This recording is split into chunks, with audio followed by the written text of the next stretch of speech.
So we're at the end of a really good season of Doctor Who. I'm willing to admit fully and openly that it's actually panned out really, really well.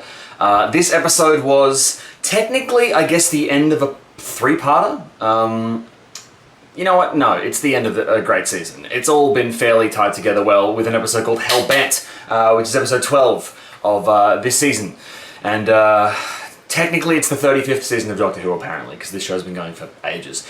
Anyway, if you recall, in last week's video, in the Heaven Sent episode, in which Capaldi was trapped within this gorgeous clockwork kind of tower, thing, there were lots of questions left to the imagination. That was, by the way, one of the best Doctor Who episodes I've seen in New Who, full stop. And of course, this episode had to cash the checks that this season wrote.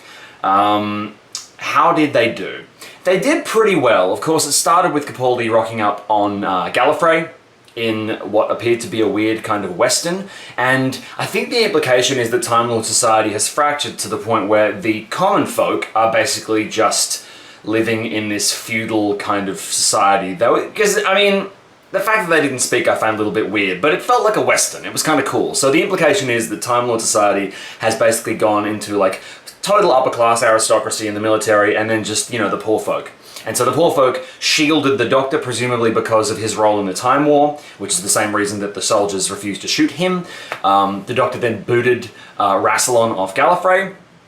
It was all a bit anticlimactic, but the basic gist of the episode was the Doctor wanted so badly to save his friend that he basically held out from telling the Time Lords what they wanted to know about the hybrid. Long story short, it was such a long story. It's been such a long time coming. Let's talk about some highlights. Seeing the old TARDIS was amazing. That white interior and that tube-like structure was just great. Other stuff, God, there were so many points. My main thing, the thing that really stuck in my head, wasn't any of Moffat's really clever stuff. It was the overall idea that it was basically the Donna thing reversed. So Capaldi's Doctor forgets about Clara. But he doesn't really forget, because the whole episode is him telling this girl, who is Clara, it's very confusing, telling her about what happened with Clara. So he knows, he's got these stories in his head, and he knows they happened to him. And he knows what he and Clara went through. But he can't remember her as a person, and he can't remember what she looks like, and he can't remember what her laughter sounded like.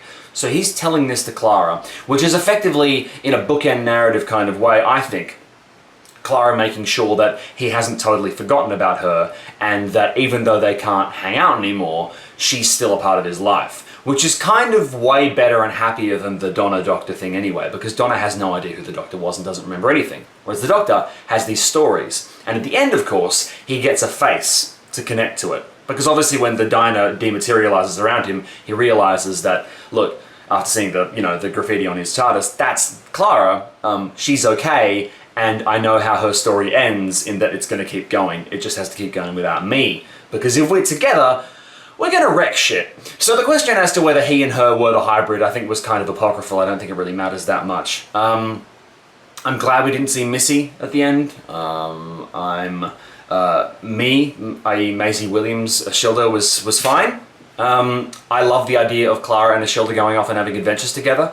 I think that's really cute. I thought everyone's performances were fantastic. I want to know your thoughts, though, in the comments section below. I really need to talk this out with somebody, because my theory is that the Doctor still has all but confirmed his memories and his knowledge of Clara. He just can't be with her anymore. And that was their way of kind of closing that off. Whereas some people seem to think that he remembers nothing, he's none the wiser, and that he's totally going to regress to his old ways of being a grumpy shit, i.e. in the last season. Whereas I think what Clara did was just ensure that before she left, he was going to know more or less everything, and that he was going to have learned from his time with her. Hence the lesson, written on the blackboard, and the new Sonic. Oh, the new Sonic! We get a new Sonic! How cool is that? And the purple jacket.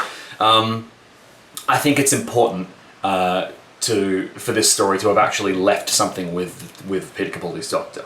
I think it's important that he grew from the experience. I don't think when he rampaged into the capital, he'd actually turned evil. I think that he was just proving how human he'd become. You know? How much he'd learned from her. Like, he would do anything to save his friend. Anything. I was a bit scared when he shot the head of security. I can't remember the character's name, and that character charmingly regenerated into a woman, which was her default state. It's all very garbled. My point is that I don't think Moffat was trying to say that the Doctor kind of lost his way and became corrupted by his quest to save Clara. I think the point is that some relationships can be a tad destructive, and the healthiest thing you can do is admit that to each other and part ways on good terms. Which is sort of what the two of them, Clara and the Doctor, forced each other to do in a clever kind of way. So I don't think the Doctor has forgotten his lessons from travelling with Clara, and I don't think that he's going to regress, and I don't think he's forgotten. I think he's remembered just enough to leave with something good inside him. And I think it's going to be really, really fun to watch the next season of Doctor Who, hopefully. I'm not that psyched about seeing River Song again. I just need to hear your thoughts. I need you to convince me that my theory that he's basically got everything from his adventures with Clara back in his head, except for that weird toxic bit that makes him need to hang on. I need to know that he's okay and that he's happy. Because I really love this season. Thank you so much for watching this recap of Hellbent. It's been a really great season of Doctor Who. I will be doing review videos of the new Big Finish stuff very, very soon. You guys are great. Please subscribe and like if you want. Some other minor news. There's a film festival in Australia called Tropfest, and it was cancelled for a while, and now it's back on. February 14th, Valentine's Day. Thanks, guys. And a film that I wrote in it called A Waste of Time, which is about time travel, is one of the finalists. So, big screen, The Domain, Sydney, hundreds of thousands of people watching, and one of my movies, one that I wrote, is going to be up there on the big screen. And it's about time travel, so it's kind of relevant. So I'll let you guys know more details about that very soon, because I think it's going to be on YouTube at some point. And hopefully we win. Fingers crossed. Anyway, thanks so much for watching. Make sure to like and subscribe. You can follow me on Twitter at Paul Verhoeven. I have a gaming podcast called 28 Plays Later, which you might like. And I'm contemplating doing a Doctor Who podcast. So I just got to find a co-host. So anyway, that's enough musing from me. Thank you so much for watching, and I'll see you guys soon.